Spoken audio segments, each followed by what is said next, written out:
Mukhang good job dito si Senator Erwin Tulfo mga kababayan ha. Pinahanga niya si VP Inday mga kababayan ukol sa Office of the Vice President Budget mga kababayan no.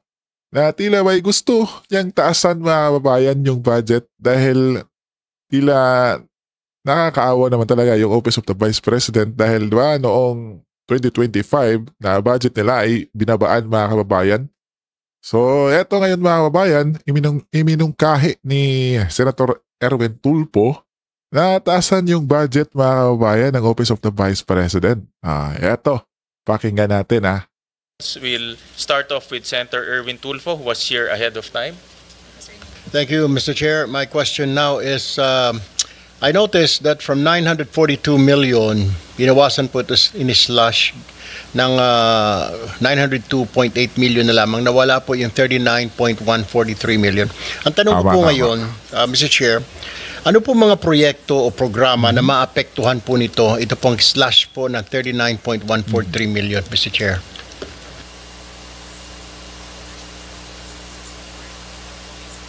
Oops, sinong sasagot? Mr. Chair, may I be recognized? Yung kanyang staff, Attorney yung sasagot Sanchez. kabayan. Thank you, Mr. Chair.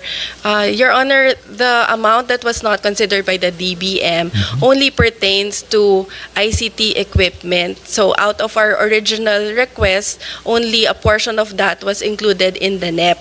So we will just reprioritize the ICT equipment that we will procure and will work within the budget that was provided in the NEP.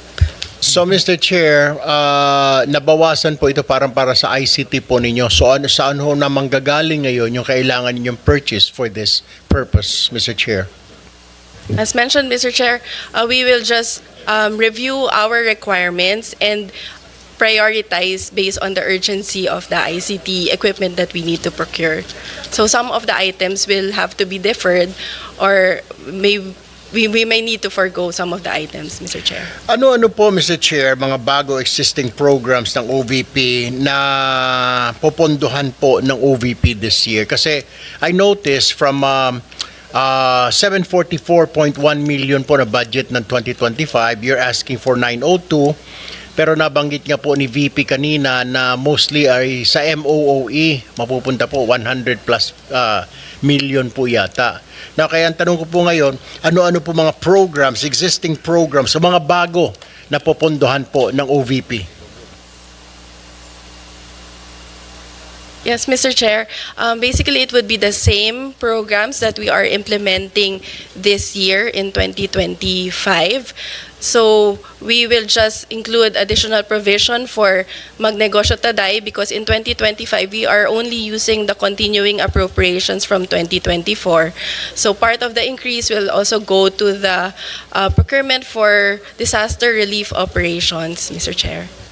All right, Mr. Chair, I notice also, ongoing po ba ito, Mr. Chair, itong OVP program activities, ito pong Al-Janaza Kit Assistance, tsaka Sympathy Flower Program, is this ongoing or is this new program of the OVP? It's part of our ongoing programs, Mr. Chair.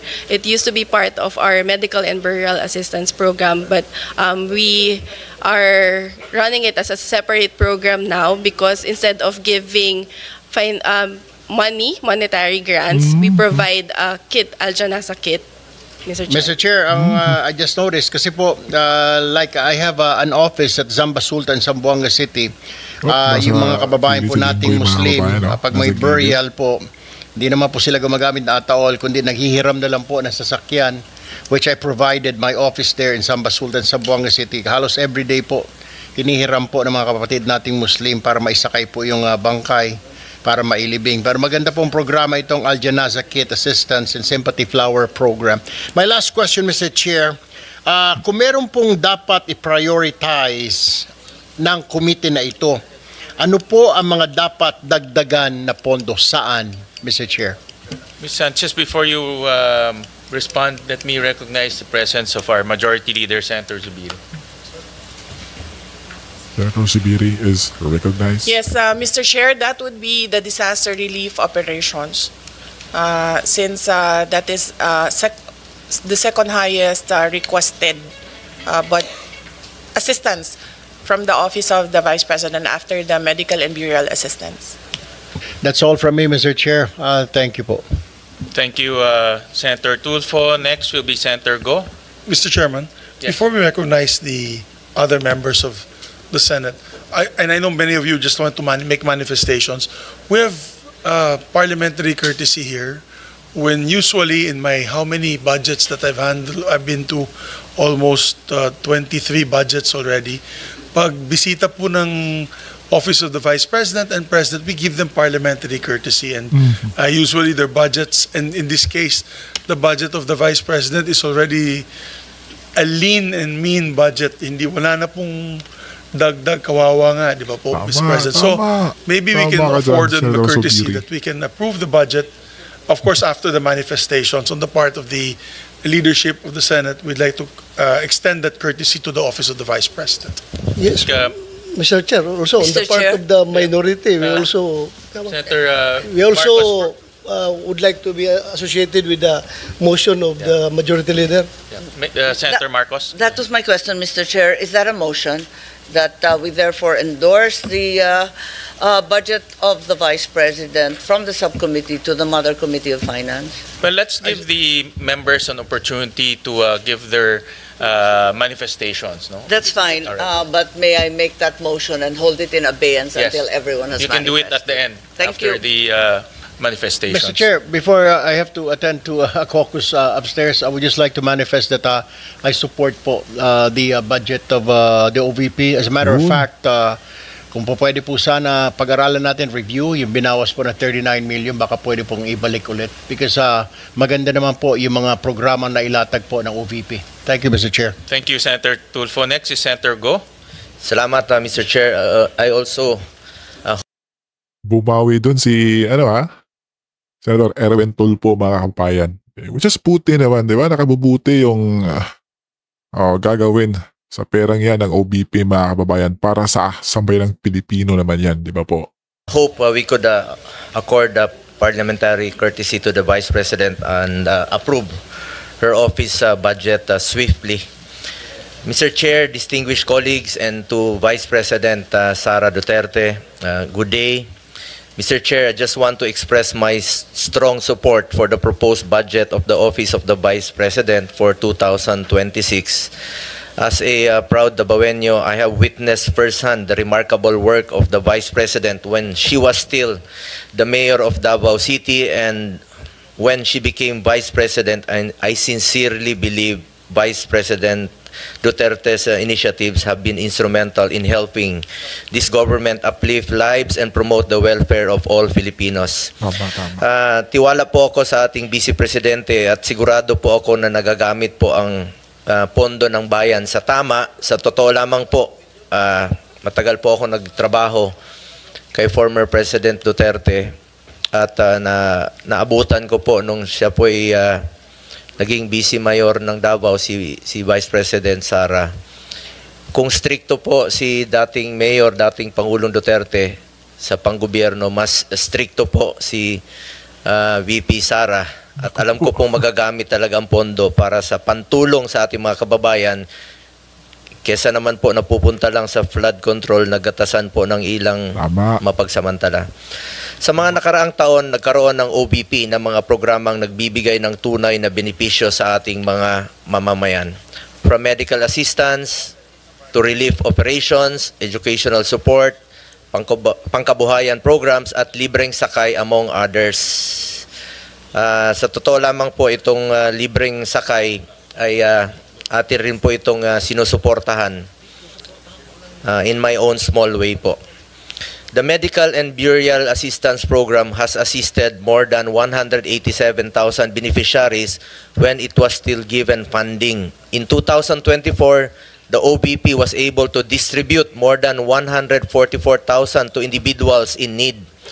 The Magnegosyo Taday program has given entrepreneurial opportunities such as livelihood assistance and training programs to various marginalized individuals and groups. The OBP has always stood ready to assist during disaster relief operations, having able to provide relief goods to disaster-stricken areas and assist more than 200,000 individuals. Nakikita ko rin po ito dahil ako mismo, umiikot rin po ako sa mga tinatamaan po ng bagyo. The OBP also has the Libreng Sakay program, which has served over 1 million passengers in Metro Manila, Bacolod, Cebu, and Davao. Ito po yung nabanggit ko kanina na atin pong sinusuportahan. For this year, 2025, we push to restore the funding. For the record lang po, Madam Vice President, meron lang po akong ibabanggitin sa inyo. For this year, ibig sabihin ito po yung last year na budget deliberation. Gusto ko lang po ipakita sa screen yung 2025 NEP ninyo na proposed budget. Sandali lang po, ma'am.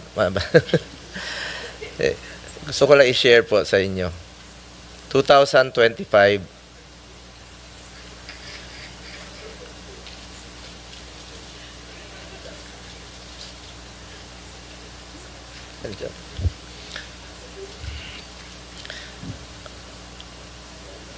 Hindi, yung 2000 NEP. Saan na yan? Ayun. Yung 2025 na NEP ninyo, yun po yung proposed budget ninyo for this year sa 2025.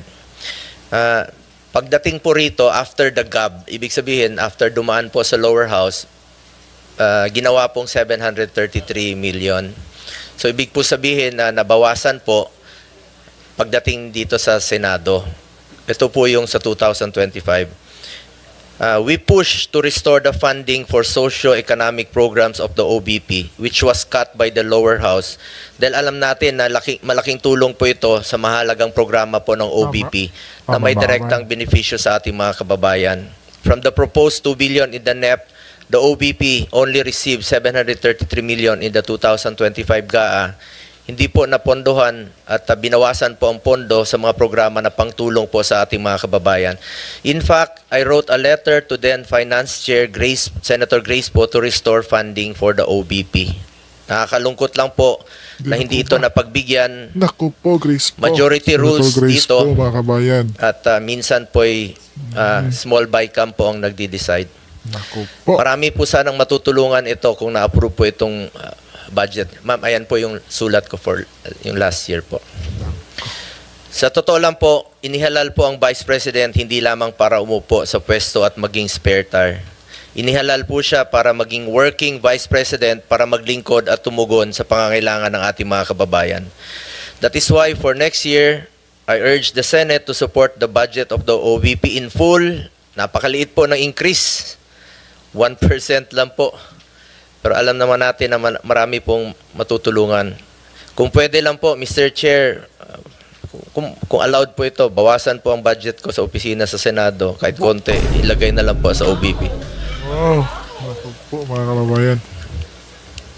Mr. Chair, lahat tayo na sa gobyerno, public servants, we are meant to serve the Filipino people. Basic mandate po ang tumulong, lalo na po sa mga nangailangan ng social services. Nakikita ko po yan, mahaba po ang pila sa kanyang mga satellite office. We must further empower and help BP's office to respond to the needs of the Filipino people, especially the marginalized sector. Muli, nais ko pong ipahayag ang aking suporta para sa budget ng OBP. Alang-alang na lang po sa mga kababayan nating mahirap. Let's support her to be a working Vice President. Maraming salamat po. Maraming salamat, Senator Go. Next is Senator Marcos. Yes, karangalan at ligaya ko na makasama sa ibang mga project na ito. Kaya alam ko na talagang magaganda at tulong sa ating mga mamamayan ang ginagawa ng OVP. Bilyon-bilyon ang naririnig nating na hinahatid na tinatawag na basura doon sa flood control. Kung tutuusin, wala pang 1 bilyon ang hinihingi ng OVP. Barya lang po ito, ibigay na po natin, dagdagan pa. At dahil dito, nagmotion na po ako na sana ipasa na natin at i-endorso na sa malaking komite. So, Mr. Chairman, if I may. So there was a motion duly seconded by Senator Amy Marcos. I made that motion earlier. Of course, with the amendment that yung budget daw ni Senator Bongo, idagdag natin sa OVP. Kasi siya na mismo nag-offer, Mr. President. So, you can make that amendment in the budget para madagdagan sila. I so move, Mr. Chairman. Second motion, Mr. Chairman. Senator Padilla, do you have any before I act on that, I know that you have my manifestation. Maraming salamat po. Sinusundan ko na po ang sinambit ni Senator Marcos at si Senator Zubiri. Yeah, thank you. Senator Estrada, before I act on the motion, Well, first of all, I fully support the budget of the Office of the Vice President. And then I would like to associate myself again with the statement of Senator Bongo. Total naman, meron nagsabi ng isang senador na malaki insertion natin. Ibigay na natin sa Office of the Vice President para maging working Vice President siya. Thank you for that manifestation. There's a motion made by our Majority Leader and Senator Marcos, duly seconded by Senator Bato, Senator Padilla, Senator Estrada. Is there any objection? Hearing none, the budget of the Office of the Vice President is now deemed submitted for plenary's consideration. So, congratulations. Thank you very much, Madam Vice President. Thank you, Mr. Chair, and thank you, members of the Senate. Maraming salamat. Thank you. This budget briefing is hereby suspended. Ito yung smooth mga kababayan, no? At yung ngitian ng mga kababayan, di ba po? Oh, di ba, mga kababayan? Ganito sana. Yung noong nakaraang taon, mga kababayan. Pero wala eh. At mabuti na lang, mga kababayan. At eto ngayon,